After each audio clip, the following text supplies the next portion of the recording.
Hello and welcome to a very special edition of Crime Scene to Screen. My name is Joe and I'm joined this evening by a lovely Thérèse Ray. Hello. And yes, as I said, we have a very special edition of Crime Scene to Screen for you.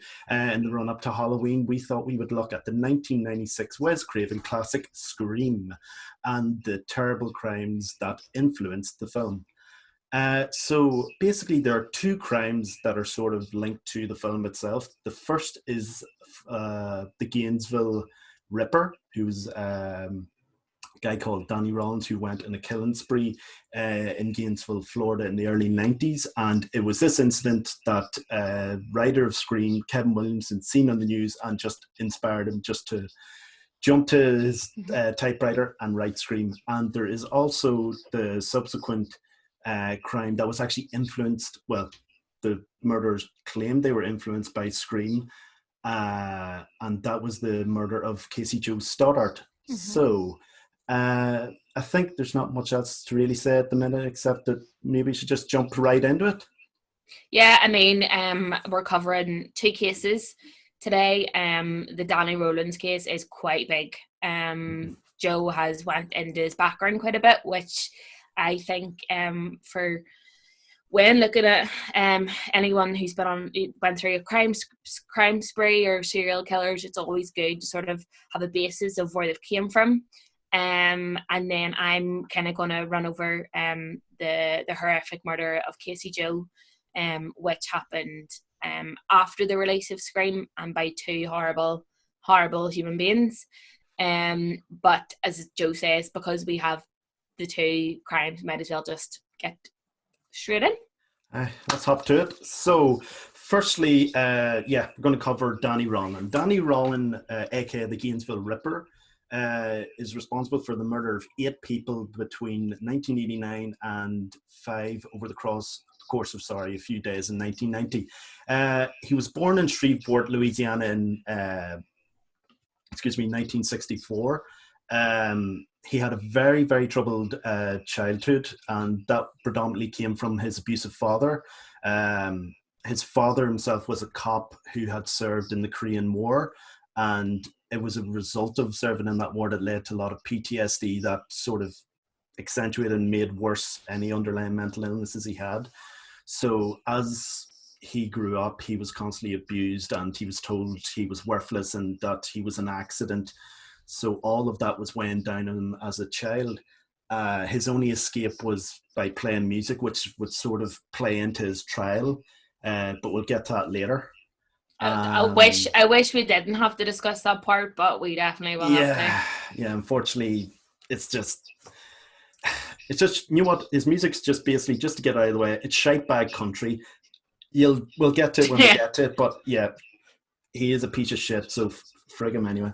But yes, back to Danny himself. When he became an adult, he joined the Air Force, but was kicked out for drugs possession. He was basically just all over the place, but he found a bit of stability when he moved in with his grandfather, who sort of, his Christian background sort of stabilized him a wee bit. And he actually married as well to a lady called, and this is just like our last episode where I couldn't pronounce names. Her name is quite strange, so just bear with me a second. Yeah, I think it's Sound it out. Right. I think it's Omahar Halko. It's probably completely wrong, me pronouncing it, but anyway, this lady who he married, he had a daughter with her, but just like his upbringing and his family background, he eventually abused her and the daughter, and eventually that, coupled with he had these strange voyeuristic tendencies, it eventually led to his divorce, and with that a sort of downward spiral for him, where he committed multiple acts of armed robbery and sexual abuse upon women. And he spent a lot of time in jail in the likes of Georgia, Mississippi, and Alabama. And he himself, he said, like, this came later in his trial, but at the time he said it was like a deep swing between his faith and pure evil. So he sort of painting this picture as someone who is unhinged, who is capable of anything, but he hasn't really indulged in the what the he really heinous wants acts of to murder. do. Yeah, exactly. Yeah. Yeah. So that's basically the sort of background of Danny. But the thing is, And what a background it was as yeah, well. not your average background. No. I can say, lucky for ourselves, not to experience anything as heinous as that. But yeah, like I said, things really came to a head from his acts of armed robbery and his voyeurism became really bad whenever he committed murder in Shreveport, Louisiana in 1989. It was the result of a home invasion where he had murdered 55-year-old William Grissom, his daughter Julie, who's 24, and their grandson Sean, who was only 8 at the time. It's wild.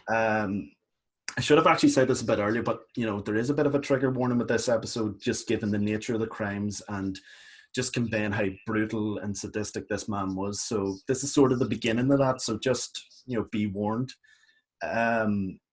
So like I said, it was a home invasion. He broke in and he basically killed all 3 of them. And Julie's body was mutilated, and he cleaned it and he posed it.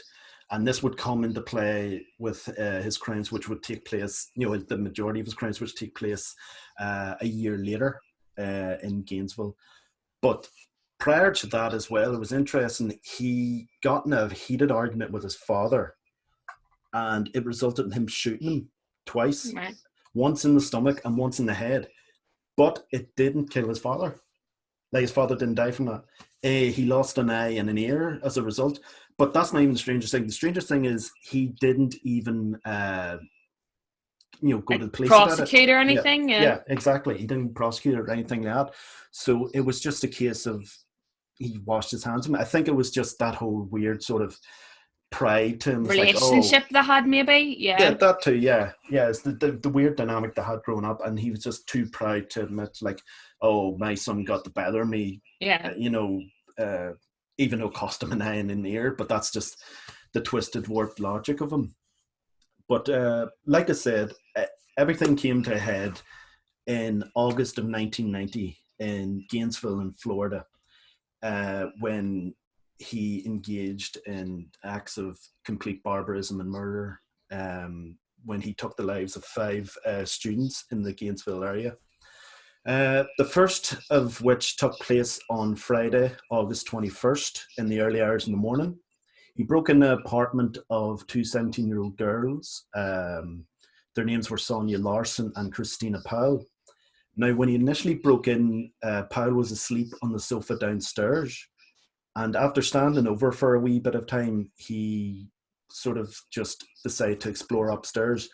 And that's where he saw Larson in her bedroom sleeping. So his first instinct was to tape her mouth shut and to stifle any screams so Powell wouldn't wake up downstairs.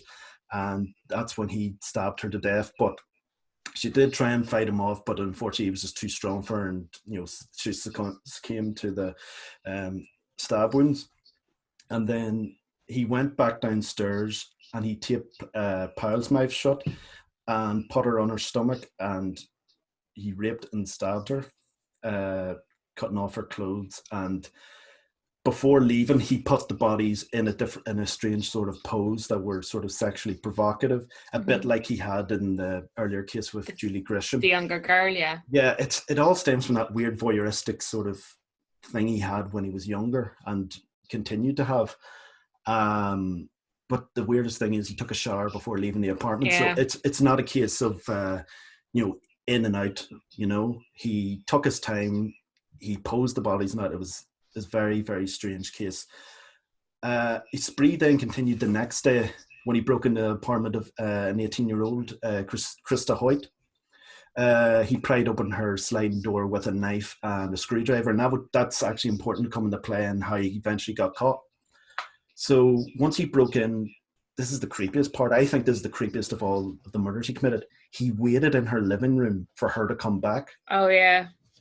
So at 11 in the clock in the morning, she eventually entered the apartment, and he sort of sprung himself on her and put her in a chokehold.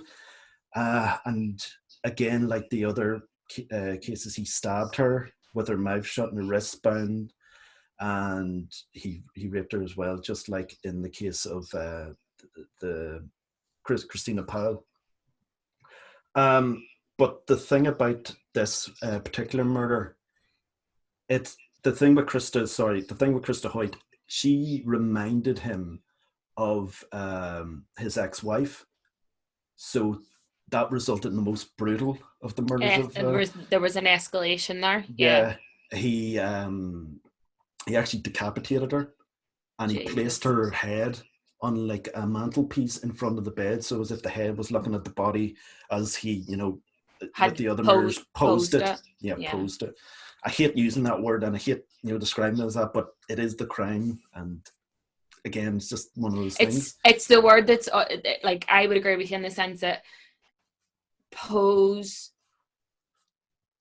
When you're someone who's looking at the crime, you feel uncomfortable to say that it was posed, because posing something, there's when someone poses, or when you pose something, there's like an element of admiration for it. Yeah. So when you think about that when certain serial killers pose their bodies after they've committed the murders, that like it comes back to their sort of weird mentality of that's them and their admiration. They're posing the body as how they want it to be found, for explicit reasons, but at the same time they're posing it because they want to admire their work, so to say. Yeah, it's like the whole idea of pleasure, power, and control that the majority of serial killers have. So by doing that, it's the rush he got from it. But yeah, by this stage, the bodies of the first two ladies have been found, and then eventually that of Christa's as well. And at this stage, the whole area became complete chaos and a media frenzy. It's a bit like in Scream, whenever the first murders happen in that film. Yeah, it's essentially like that there, where students in the area were told, travel in groups, sleep in the same rooms together and stuff like that. Don't go out at night. Yeah, stuff like that there. And then the police had just started locking down the area, taking blood samples from different blood and saliva samples from different men in the area. It was just complete shock and horror just everywhere around him. But the thing is, that wasn't the end of it all. The last of Danny Ron's crimes came on the Monday, when he broke into the apartment of Tracy Paul's 23-year-old girl who was living with a guy called Manny Taboda. Again, like the previous crime, he pried open the sliding door with the screwdriver and the knife. And he'd found Taboda sleeping in a bedroom. And Taboda himself was supposed to have been like a pretty strong fella. I think he was quite athletic. So he kind of underestimated him, and they had a major struggle. And there was times where he almost got the better of him, but then obviously Danny runs with the knife. He had a knife on him, so he got the better of him in the end. But the thing is, Tracy heard the commotion of all this here, and she went down the hall towards the bedroom where all the noise was coming from, and that's when she saw Danny Rawlins. So she just bolted straight to her bedroom, tried to barricade herself in, but unfortunately, he broke through. And again, like the previous cases, he bound her, stabbed her, and raped her. And just like before, posed the bodies and subsequently left. So with these sort of crimes, there was a few suspects in line. There was a guy called Edward Humphrey who had mental health issues. They suspected him because he was constantly going around making outrageous statements about wanting to kill and murder. So they obviously first guy you'd go to. But then eventually, he was cleared of the charges, because on September the 7th of 1990, Rollins was arrested in Okla, which is an area nearby, for burglary. And when they were investigating that burglary, they found the tools that he had used to pry open the doors and Yeah. stuff like that there. And then they found that led him finding a camp that he was staying in the woods just beside I Gainesville. know that That's bit's the really strangest. weird. Yeah. That's really weird. Because we both what you had recent research in. There's a few documentaries that you can find on YouTube. Some are great, some are completely over the top staged, as you can imagine. But there's one that does a reconstruction of the area, and it's almost as if he was living like Bear Grylls, but like he had this real survivalist mentality that was weird because it didn't stem or relate to like anything from his childhood. Like, yes, he obviously had his childhood was full of quite a lot of abuse and stuff like that, but there was nothing that would sort of hint to him being like a nomad or camping or anything like that. But I suppose with him being able to be in those areas, he was quite close to the university, and wasn't it like the university led on to like a forest or something, to where it was, so whenever he was able to like escape, essentially, he didn't have far to go to like run off and sort of hide away, or it was very hard for him to leave any sort of trace until, as you will say, he was. Yeah, he was. Again, it's pride before the fall with this crime. You know, in his tent, he had several audio recordings. Some were of himself singing and playing guitar with his shite bag country stuff. And the key, though, was there were sort of confession tapes which alluded to him committing these crimes. So then, eventually, he was charged in November of 1991 after his previous arrest from that there, and he was charged with several counts of murder. So then the trial, then he was took forward to, again, see these names. I am never going to get my head around them. But give it a go. The Aluka County State Journal Len Register. Good job, yeah. So that trial didn't take place till 4 years after the murder. At the pre-trial, he suggested that he'd done it as, his motive to doing it was he wanted to be a superstar like Ted Bundy. And like I said, before he was actually due to go on trial, he had like a change of heart and decided just to say, yeah, I'm guilty. I did it all. And he said there's just some things you can't run from. So he's trying to just sort of evoke sort of sympathy. Yeah, just like justify his actions. And he did play quite an awful lot on, as you were saying there, that someone from an abusive background, of course they're going to end up like this. Like, there was no other sort of path for me. And as you said, in some of his confessionals and things, that he was coming across basically saying, this is the fault of my family, this is the fault of my father. Like, I didn't have any other choice. I was always going to be a burglar. I was always going to do something bad. And then it took for him to act on his impulses that led to the horrific murders. Exactly. And like even his mother at the trial, testified, say, oh, he came from an abusive background, this, that, and the other happened to him as a child. And then he had psychiatric evaluations, and he tried to claim that it was like a dark side of him that made him do it, known as Gemini. It's a bit similar to sort of like The Killer in Exorcist 3. It's just this weird thing. Oh, sorry, and Zodiac as well. Zodiac was known as, he called himself Gemini. So I think it was a case of, I'm going to play up in this, because it's a bit coincidental he decides to call himself Gemini after one of the most notorious serial killers in American history. But then he eventually was charged for his crimes, and he was sentenced to death. God. So prior to his execution, he admitted to the murders he'd committed in 1989. And if you actually read his confession statement, he just describes that, he tries to use all this poetic and flowery language. Like, he described the people he killed as outstanding souls. And he tried to play up the whole thing. Oh, I'm born again, and there's part of me that's I'm willing to face judgment and all this here. But he was never really sorry for what he done in Gainesville. Mm-hmm. Like, he did sort of apologize for the 3 in Louisiana that he committed, but he never really apologized for Gainesville. But he met his end by lethal injection in the Florida State Prison in the 25th of October in 2006.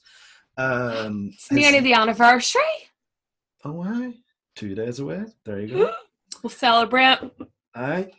You're lucky you had a beer. I should have got a beer. Yeah. Yep. Here's to the bastard. No, I wouldn't piss in his grave. But yeah, his final meal was lobster tail, and his final words were a hymn that he was constantly singing. The final words were "None greater than thee, O Lord," and that was the end of Danny Rollin. But not to just leave that case on a grim note, there is a sort of hope to it all. When I was researching further what happened in Gainesville, in relation to all this, a few days after the murder, there was an area of the college campus where temporary memorials went up, and somebody had painted a lovely memorial to each of the 5 young people who were murdered, and nobody really expected it to stay up for long, but it's still there to this day. And oh my God. There's scholarships named after these people. There's just so many lovely things to ensure that their memory's not forgotten. And that's something, when we're both fans of true crime, that's one thing that is always forgotten, sort of lost. It's the victims. Yeah. And it's just so lovely, when you're reading that, to see, they're not forgotten. They're the ones that remember, not this shite bag.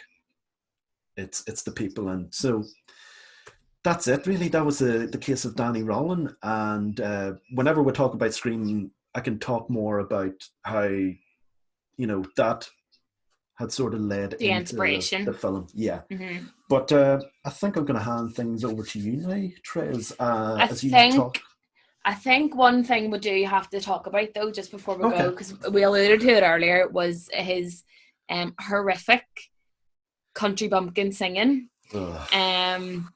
And I suppose this is kind of on a lighter note as well, but it will kind of make you squirm a little. But Joe, I'm right in saying that that Danny was fond of a wee sing-song or two, specifically in the courtroom, more so on the day of his trial, wasn't it? He asked if the judge asked him if he had anything to say, and he decided to sing a song. Is that right? Yes, he was serenading a lady who was basically out to get famous by being his girlfriend. I didn't want to mention her because I don't want to sensationalize her, and she's just completely horrible. If you want to know more about her, look it up on the YouTube video itself that you're alluding to, and Wikipedia and that. But basically, he was serenading her, and you could see her stand just going, "Oh, my Danny," and all that there, and just like, you're just as fucking bad as him. You're just horrible. And we're not even going to put a clip of him up here because I don't think he deserves it. I think if you do, or if you are morbidly curious just to see what he sounds like and what he sings like, look it up on YouTube. I think it's just under Danny Rollin court sentence. We can even put links in the podcast episode information just of the videos that we used on YouTube, and specifically this video of Danny Rollin singing. And to be honest, I would put a trigger warning on it. Not that there's anything really gruesome, but it's just grim. And it's sort of his last attempt of power and control over what's happened. So a lot of the videos that Joe had used for research are really good. So if you do want to find out more about the Danny Rollins case and about the Cassie Joe Stoddard case, there is videos in there as well. But as you were saying, move quickly on to the second case that we want to talk about. Again, try to keep this as short, sweet, and direct and respectful to the victim and victim's family as possible. But this, normally whenever people you can Google Scream inspired murders. I suppose you can Google any sort of horror film, and there will always be something that is inspired by a true crime. The Danny case and the Gainesville Ripper is really horrific, but for me, it's this case that kind of has stuck with me, from I first heard about it, and it's more so just the sadisticness of two people, and what they do to their friend and someone who they both really admire. It's just horrific. So basically in 2006, so this is a good few years after Scream was released, two teenagers, two friends, Brian Draper, and this is going to be my chance at butchering a name, Brian Draper and Tori Admachek. They are both 16 and they attend Pocatello High School. They're big film fans, specifically horror movies, and they tend to make their own videos themselves. Again, along with the Danny Rollins videos, there's a lot of this stuff on YouTube. To be honest, I wouldn't really recommend watching it. If you do have that morbid curiosity, Google that video, but I couldn't even bring myself to watch theirs. It's not even morbid curiosity. When you do watch it, like, even out of context, the way they act and talk, it's just so cringeworthy. They're just the pair of absolute losers. Like, they're two losers that are convinced that they're going to be the next, like, Wes Craven or Eli Roth. So, in these videos, the two guys are talking about how they've always, they're sitting. So one of the biggest videos is they're in their classroom, and they have the old video cameras, and they're joking about and sort of trying to get a reaction out of their classmates, and they're saying how they'd love to murder somebody and they'd love to recreate Scream, and Scream's one of their biggest inspirations in life. And they also reference the Columbine shooting and how they have such respect for the gunman who horrifically committed all those murders. But it's strange because in the video you can see other people in the background and nobody really is paying attention to them, which I suppose comes back to this thing that the two of them are just straight up losers. Like, nobody has any interest in them. Either like don't pay attention to them, like they're just talking crap. Yeah. But they, unfortunately, they become friends with a beautiful girl called Cassie Jo Stoddard, who is in the same class and also has an interest in film, and she expresses on numerous occasions that if they were ever to record or direct their own film, that she would be really interested in being involved. And basically these two sick, sadistic teenagers decide that they have a real interest in wanting to murder somebody, and one night plan that they're going to go to different people's houses and just commit murder. So the first house they go to, the person that they initially intend to kill isn't in the house. So they then decide and that they're going to go to Cassie's house. She is, she's house sitting for her aunt and uncle. So she's basically alone in their house, and the two boys show up to hang out with her, as well as her boyfriend Matt Beckham, who was part of their friends as well. So they basically all watch a film together. Not sure what film it was, but shortly after, Draper and Admachek decide that they would actually rather go to the cinema. So later we'll find out that the reason they said this was because they were setting up an alibi, which is just crazy to think that two 16-year-olds would comprehend doing something like this. Yeah. So the two teens acted like they were leaving, and they went around the back of the house and had cut the power in the house. So Cassie's boyfriend at that time left, which anything I've read, anything I've researched, I can't understand why. Yeah. once something like that would happen, why he would leave. Wasn't it a case of he asked, like, he called his ma and asked her, could he stay with her? Yeah, You know, so but yeah, then his ma sort of caught on. It's like, oh, a young 16-year-old fella wants to stay in the yeah, house alone with his girlfriend. Not happening. I'm taking you home. But that it sort of is true what you were saying, is because then she didn't have the sense to go, Casey, you're coming with us. I think Casey was just like, no, no, no, I have to watch this house. My aunt and uncle's going to kill me if, yeah. I don't, But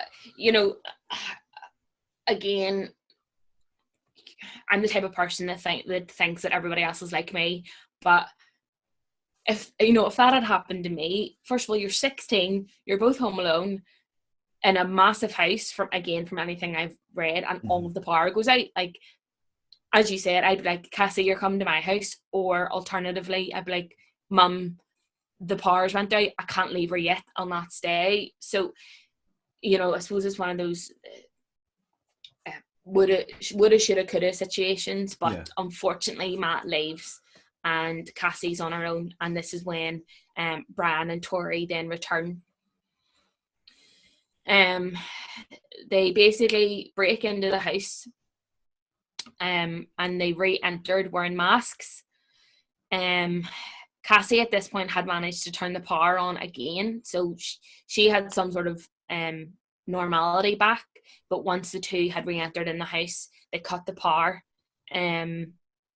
But so they enter the house, both masked, and head down toward the basement. So the reason they do this is because they wanted to reenact one of the scenes in Scream, the garage scene. Oh yeah. So that they wanted to walk downstairs for her to check the breaker, and for them to then fulfill their sort of slasher fantasy. Two sick men. Yeah. Shouldn't even call them men. Two sick guys. But Cassie doesn't enter the basement. She remains upstairs and is apparently searching around for different lights and candles. And the two realise that she isn't coming down. So they rush to the living room, where they both stabbed her 30 times with 2 knives. The autopsy later showed that there was 12 wounds that were fatal, 11 of which came from one single knife. So this is important when I'll talk about the interrogation. So after the murder, and this is probably one of the most horrific things of all, and again, this can be found on YouTube. I wouldn't recommend. If you're curious, by all means, but this is not something that I would recommend personally. But Draper and Admachak leave the house, get back into the car, and then they film the reaction. And I haven't watched this video, but I had listened to a few podcasts in preparation, and the Morbid True Crime podcast includes audio of the video, and to be honest, I skipped over it because it's actually just disturbing. Yeah, I did listen to it, and I don't want to hear it again. No, it's just no. It's crazy. Like all of the words that you can use to describe crazy, like it's just unfathomable. And the fact that it comes from 2 16-year-olds. Yeah, and I don't want to speak too much of what is in the video, but they're so excited, and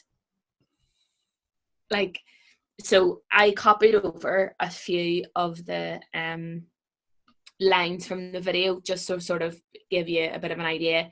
But they're in their car, they're videoing each other, and Draper says in the video, so he's in the POV, we just killed Cassie, we just left her house, this is not a fucking joke. And Tori says, I'm shaking. Bran, I stabbed her in the throat, I saw her lifeless body, it just disappeared, dude, I just killed Cassie. And then the two of them just then continue to laugh, and they laugh uncontrollably. You know what it sounds like?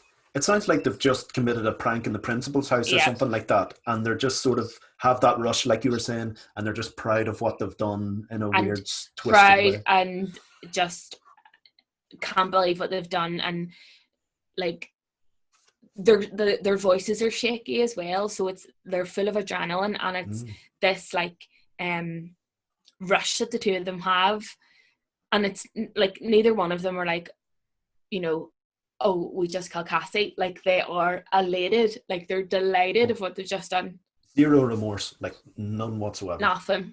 And again, I keep coming back to the point of their age, but this is one of the things that's disturbed me the most, is the fact that these are two 16-year-old fellas that think what they've done is like one of the best things that they're ever going to do in their life. And it's just, again, if you want to watch the video, watch it, but I wouldn't recommend it. Like, I think the closest thing that I can think of in terms of like what most people would know around here is maybe the Jamie Bulger case. In the way that, you know, two young people doing this horrific crime, and well, we're not going to get in that because that's a completely different tangent we don't need to get into, but it sort of has minor parallels to this one. So as I alluded to earlier, the two fellas had said that they wanted to go to the movie, want to go to the theatre and watch a movie. So they decided at that point, after they had videoed themselves admitting to murder, that they would create an alibi. So they're both sick, but they're also extremely stupid. But this does come back and kick them in the ass. So they go to the theatre, buy 2 tickets, and give themselves an alibi. So then, unfortunately, Cassie was left. Can you hear the ice cream man outside? Yes, and unfortunately, I don't think this can be edited out, but we'll just endure a little bit of ice cream man until you get back to the case. It's just the worst sort of thing to have. Oh, I think he stopped. Okay. I think it stopped. Yeah. Sorry, go on ahead. That can't be edited out because this is obviously a live panel. So apologies. Oops. Back to the more serious. So the murder happened on the 22nd of September, and unfortunately Cassie was left on her own for 2 days. Again, there's a lot of questions as to why her boyfriend had never came back or never returned. Specifically when she was on her own, he hadn't been in contact, and he hadn't raised any sort of alert to anyone to say, I haven't heard from Cassie in 2 days. But I've tried to research to see, was there any sort of contact from Matt to family, but apparently there wasn't. So her aunt and uncle returned home, but unfortunately it was her 13-year-old cousin who found Cassie's body. And they, along with their 3 children, had walked in on her horrific scene. So the only sort of connection that the police had was their boyfriend, because of his mother and the aunt and uncle knew that her boyfriend would be at the house while they were away. So the police interviewed Matt Beckham, who explained that he had been at the house that night along with 2 of his friends, Draper and Adamchak, and 3 days later Brian and Tori were arrested. So both boys were interviewed about the discovery of Cassie's body. So they were both interviewed separately, and initially kind of played a poker face, didn't really give very much up. But 2 days later, the police were able to interview Brian a second time. And this was mainly down to the fact that they had searched his room and they had found an empty knife sheath, similar to one of the knives that had been used, similar in shape, to one of the knives that had been used in Cassie's murder. So on the 3rd day after they had found this,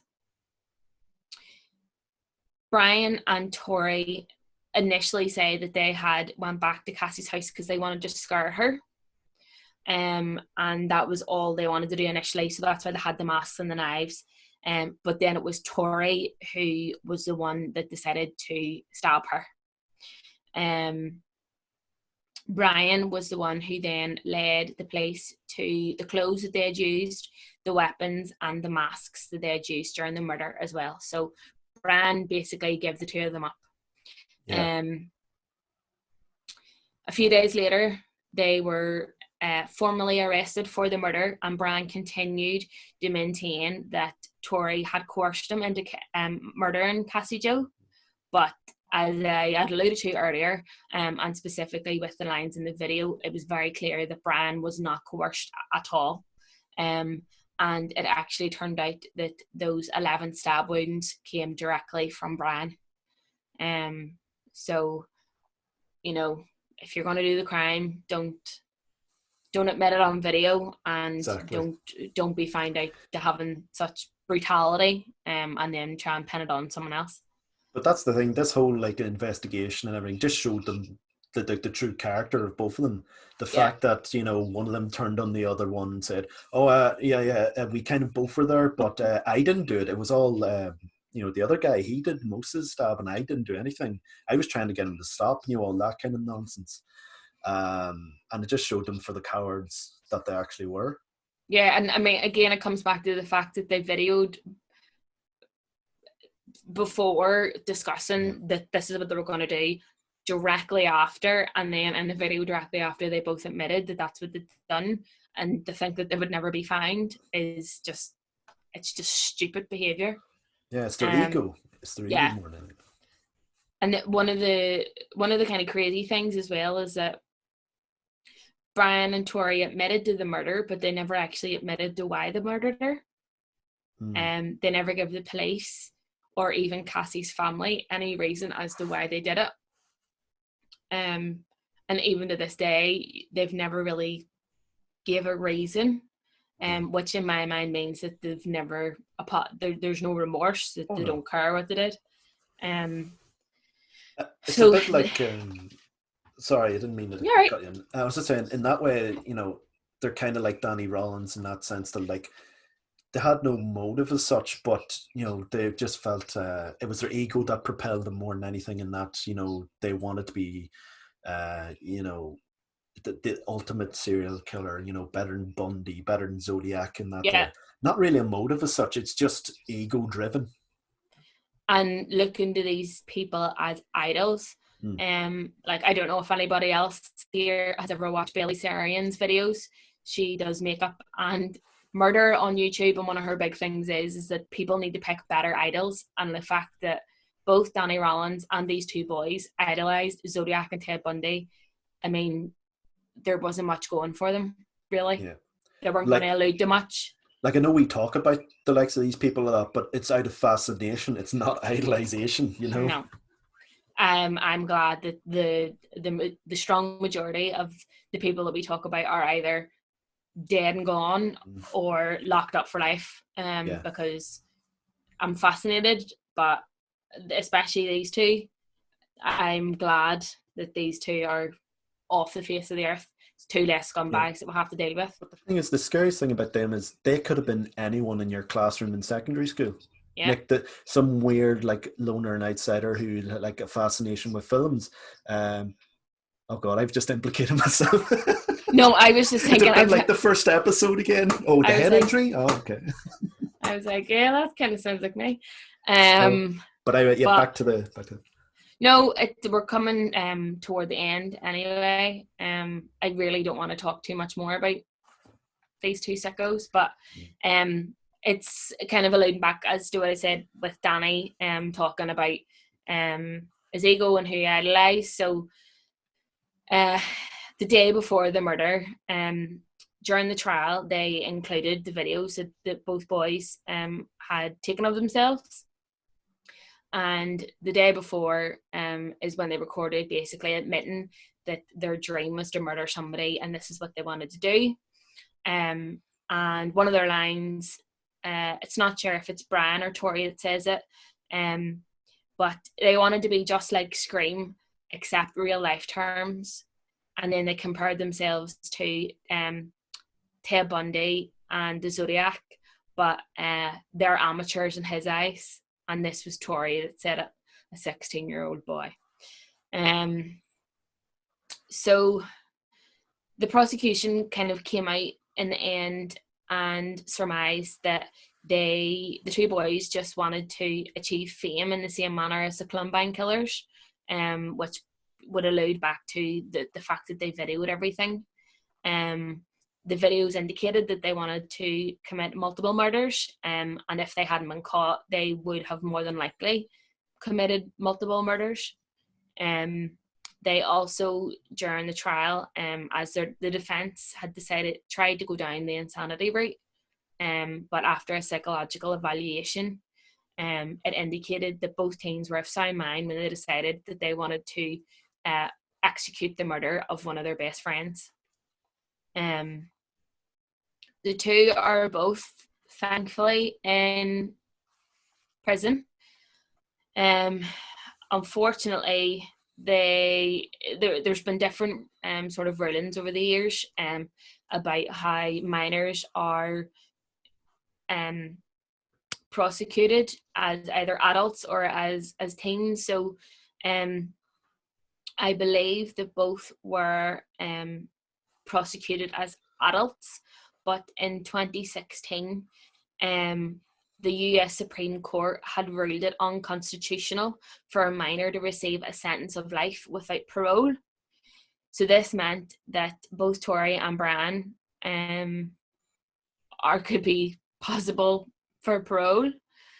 But thankfully in 2017, the Idaho Supreme Court, so they're both being held in the Idaho prison, they ruled to uphold Tori and Brian's fixed 30-year conviction. So thankfully they're still in prison at the minute, but they won't be liable for parole unless things change. So this constitution is in the US Supreme Court. If both boys wanted to go down the route of a retrial or a different type of defence, there is the chance that their defence could rule in favour of this, and they could be open to parole. But hopefully it doesn't happen. Yeah. So basically, just to tie it up then, the videos were released in 2017 around the same time of this ruling to basically prove that these two people should not be let out. And unfortunately, because of this, as we said, the videos are available on YouTube and other places. Portions of the video exist online. It includes video footage of Tori saying that there should be no law against killing people. And later in the video, he then goes on to mention how he's horny just thinking about killing Cassie Joe. So, for these two guys to sit and say that, initially not to admit it, to then pin it on each other, to then try and go down an insanity defence with all of this evidence, is shocking. And I think that was one of the reasons that the Supreme Court released the videos, was to prove that with this new court ruling, that there will be people out there who do not deserve to be let out, do not deserve to be let on parole. Unfortunately, because of this, as you said, the videos are in the ether, so they can be accessed. But I couldn't find anything in terms of the legacy of Cassie Joe. I'm almost certain that her family lets her memory live on, and I think her boyfriend as well. For a while, I think Matt got quite a lot of criticism for his actions. I think he was also investigated as if he had knew about what had happened, but I don't believe he did. So, and the thing is, whether or not he did know about them or not, he unfortunately has to live with that for the rest of his life, that because he left that house, unfortunately, Cassie Joe was murdered. Yeah, it's like a strange survivor's guilt that's going to stick with him forever. So again, this wasn't initially, it didn't inspire Scream, but these murders specifically with these two boys, they said they were influenced by Scream. So I think on that note, then Joe, do you want to sort of run in with the film? Yeah, let's get on the Scream, hopefully the fun portion of the podcast. Yeah, it's been pretty grim up to date. But yes, Scream, as I said at the beginning of the podcast, is a 1996 film from Wes Craven. Just a bit of background on it. Prior to when Scream was coming out, the slasher genre within horror was practically dead. Yeah. Friday the 13th, Jason was in some point between, going to hell and about to go into space. Freddy Krueger, in a prototype to this here film with New Nightmare, it was a sort of a meta horror, but the world wasn't quite ready for it yet, and it kind of flopped. And then Halloween 6 was on the horizon, or just come out, and people are just fed up with seeing these masked goons killing, promiscuous teens, because it was a tried and tested formula that was just dull by this stage. So, leading back into what I was saying earlier with the Danny Rollins case, Kevin Williamson, the writer, he was an up and coming writer in Hollywood at the time. He was down his luck. He had no money, so he was house sitting at the time. And whilst he was house sitting, he was watching a TV special on the Gainesville Ripper, Danny Rollins himself. So whilst alone in the house, he just felt really creeped out by this and just quite scared. So he called a friend just to sort of comfort himself. But on the call, they couldn't stop talking about horror films. His favorite film was Halloween, and that sort of ties into the beginning of the film, where the Ghostface killer asked, what's your favorite scary film? Scary movie? Exactly. So a few days later, he took himself off in isolation, like us all right now, and he wrote the first scene, basically the scene with Drew Barrymore at the very beginning, and the rest is history. He managed to sell it to the studio, and he got Wes Craven to eventually sign on board to make the film, and they just reinvented the genre, and you can see the slew of films that came after it, how influential it was. And then unfortunately the negative aspects of how influential it was when you look at the Casey Joe Stoddard case. But that kind of comes from that line by, I think it's Billy at the end. He's like, movies don't make psychos, movies make psychos more creative. But yeah, Scream itself, very, very meta film, pokes fun at slashers and pokes fun at like horror movie tropes in general, not just slashers. And it reinvents the slasher movie, but I think it also kicked off a brand of horror films in general that didn't take themselves too seriously. And I think the fact that allowed some sort of realism to them. I mean, not that you see a man dressed with a ghost face scream and a black Grim Reaper thing run about all the time. And if you do, hide. If I seen that in the street, it would be night out for me. To Tara, I'd be away. Why? But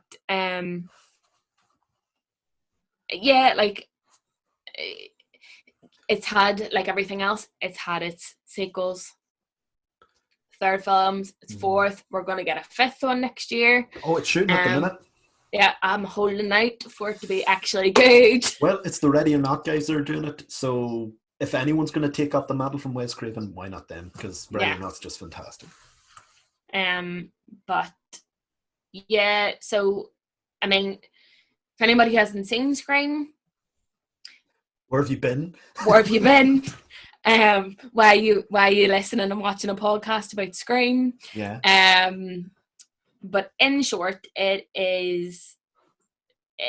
stars Nate. So I mean, there's a lot of big now actors and actresses in it who were only really starting out. So we have Neve Campbell and title role as Sydney Prescott, who is I mean, you can have your own ideas about Sydney, but she is she's haunted by the death of her mother and finds it quite hard to move on, as one person would. So the film kind of circulates around the anniversary of her mother's death, and her mother's death was quite televised and things at the time as well, because it was so prolific in their small town. And for the life of me, I cannot remember what it's called. Woodsboro, that's what it is. There you go. So yeah, as you allude to, opening scene's probably one of them up there as one of the most prolific horror scenes you could ever. You could just take that opening segment, and it's one of the greatest horror film shorts ever made. Yeah. It's just the pure tension of it all. The conversation itself, like that voice, I think the guy's called Robert Jackson. It's just perfect. And the voice modulator that the killer uses. It's sounding so calm and calm and normal. And I think the turn comes when he says, "Oh, I want to know who I'm looking at," or something like that, or "I want to know him," something like that. And that's when things just boom, everything changes. And you don't. So the opening scene stars Drew Barrymore in this gorgeous blonde wig, and she's at home, she's watching a scary movie, making popcorn, and she gets a phone call, and it's a strange person on the phone. And initially, like everything else, she just thinks it's a prank call, plays along, and then eventually things turn quite sinister, and she is killed. So the scene and the film, I suppose, kind of that is the accelerant for everything else to kick off. So it then goes into the school, and kind of the same idea of the precautions that were taken with the school in Florida. At their university, they're advised, there's announcements being made not to walk on your own, stay with friends, and there's a lot of sort of television hype and stuff. There's, as we see, the likes of Courtney Cox as Gail. I think Gail, people remember as Monica. I think Gail is probably one of her best characters she's ever played. It's just the name itself when you think about it. Gail Weathers. Like how silly is that? Like, but it's just, you just buy it. You're like, yeah, it is just Gail Weathers. It's Gail Weathers, and it's the fact that like it's a Gail Weathers. She's like a TV presenter. She's like a news reporter. She's not a weather woman, but it's just the way the name ties in. She's like a sexy Stephen Nolan, if you want a comparison. She's just a real sensationalist. She just wants to get the big scoop, the big story, just to make her famous. She just wants fame. That's all she wants.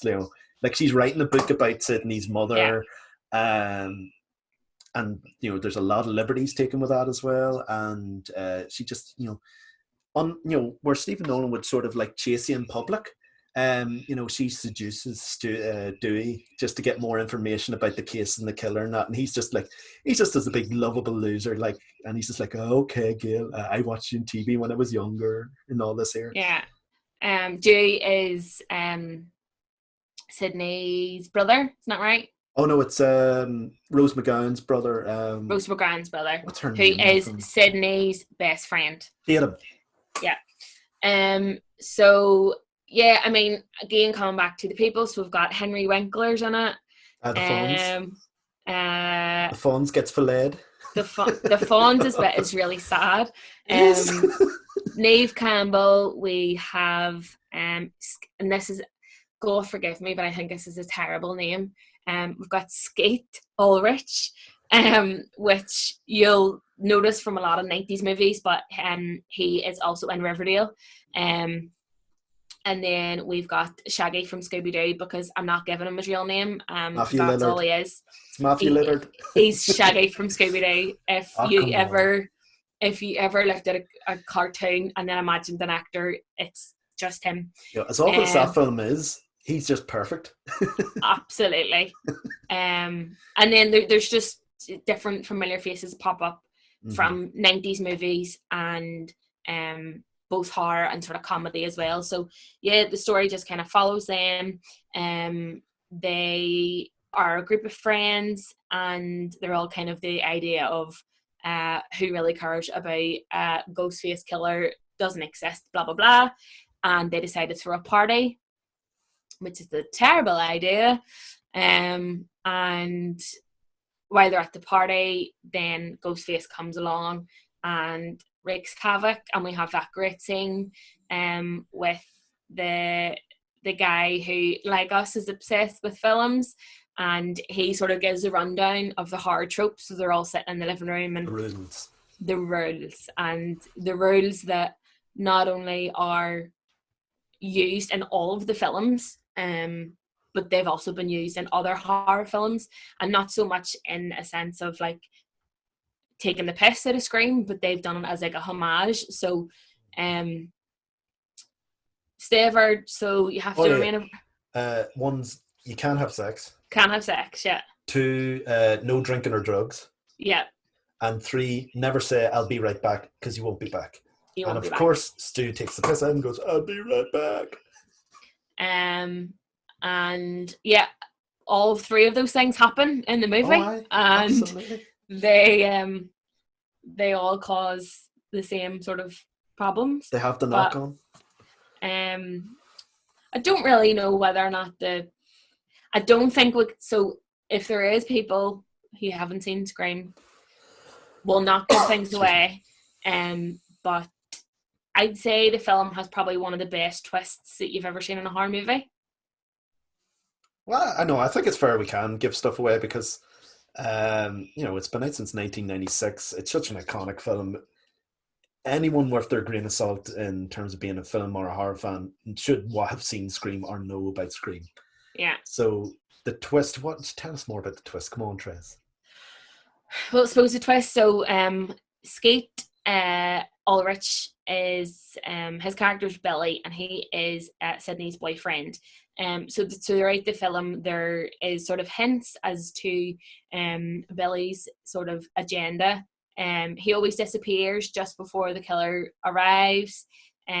He always arrives just as the killer's gone away. He's sort of anything that happens to Sydney or to her friends, he kind of shoos it off and is very skeptical about everything. But it turns out that in the end, it was Billy and Shaggy from Scooby-Doo, who in this is called Stu. 2 best friends who are obsessed with horror movies, and they decided that they just wanted to reenact it. And the scene in the kitchen when they both kind of reveal themselves to Sydney is just brilliant. It's a weird blend of horror and comedy at the same time that just works brilliantly. Like, that is a very, very difficult trick to pull off, but it's just perfect. It's perfect in the sense that it shows the mentality of the two, and it shows how the 2 of them are absolutely crazy. And where they injure themselves to make it look like, oh, the killer got me.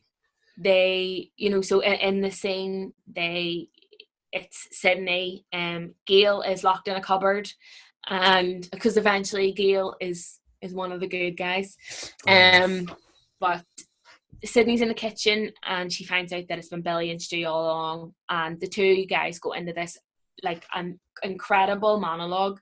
And Joe, you had alluded to one of the lines earlier, but if you even just watch that scene on YouTube, just with the 2 of them speaking about horror movies and how the generation of this time are so caught up in drugs and this and that, and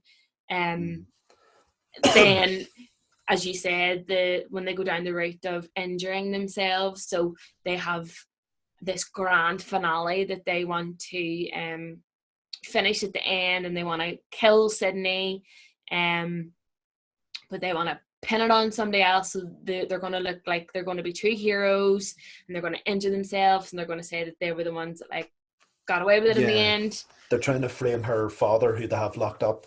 Yeah.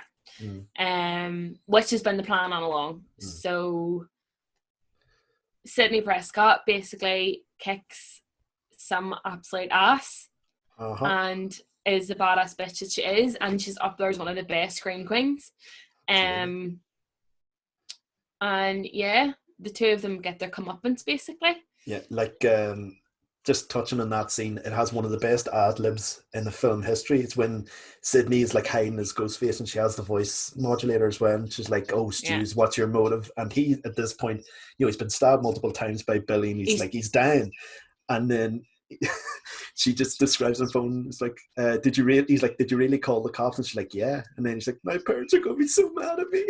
Yeah, and you see him, and he's so gangly, and there's just blood literally pissing out from everywhere, and he's like, "Oh," and there's just sudden realization of like, I'm gonna die. Yeah, he even tells Billy, "Billy, I think I'm dying here." Yeah, and Billy's just, you see it, like he's got crazy. Crazy eyes, and he's running about, and he's running on and drowning on. When both in reality, the two of them have stabbed each other so much that they're gonna die anyway, so it doesn't matter. But like every good horror movie, you think you get a happy ending, but there's always that sort of inkling at the end that not everything's going to be okay. And then that's how we have Scream 2, Scream 3, Scream 4, and Scream 5 that we said is coming out next year. Yeah. Along with hopefully a good few other films. But yeah, I mean, from what we talked about and what happens in the film, I think it's clear to see that there's definite sort of mirror images of parallels. You can definitely see that Kevin had a lot of inspiration from the Gainesville Ripper, but I can also see that whether or not it was ever sort of officially alluded to, but the idea of Billy and Stu, two best friends, who at times go about videoing things. Actually, you know what that reminds me of? Bran and Tori kind of do something similar, really. I was thinking that, Bran and Tori, they're more like the two characters in Scream 4. You're the ones that run about with cameras there. Yeah. So that's what makes me think maybe in a weird, twisted way, Scream 4 was influenced by that crime. Yeah, I think there was a few things that I'd read. I don't know if it was, there wasn't any sort of like official sources, but I'd read sort of some subreddits and some Reddit posts about it. And as you said, the two guys, it's been rumored that the two guys in Scream 4 who have that sort of mentality of they want to recreate the greatest horror movie of all time, and them videoing everything is alluding to what Bran and Tori did. Yeah. But even the film itself, what really hooks you is the fact that you don't know who the killer is. Like before in slashers, okay, it's the majority of the time it's Michael Myers, it's Jason Voorhees, it's Freddy Krueger. You know who it is. But with Ghostface, it's just it's like a murder mystery almost. It's like who done it, and the thing that really works for the film are the red herrings it plants throughout. Yeah, like. There's little things like the sheriff putting out a cigarette with his boot, a boot that's the same as, the killer. So you're like, oh, did the sheriff do it? The father goes away on a business trip and then everything kicks off. So is it him? Even Billy himself, I know he eventually was a killer, but they line it up. It's like, oh, he has a phone on him. Oh, maybe he's the killer.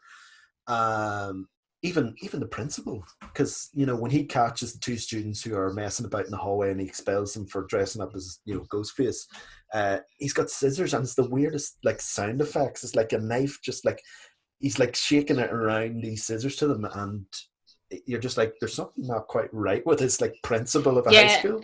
A principal of a high school he literally is just throwing scissors about willy-nilly, like that if you let go it probably could stab somebody.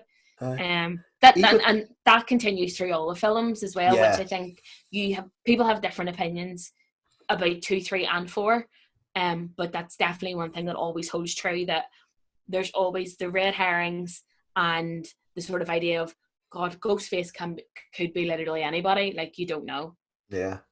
But yeah, that's what I think has really helped it endure and last so long. Like I know we've had, but it's sort of the way it's a teen comedy that just happens to be a horror film as well is what has had all these spin-offs.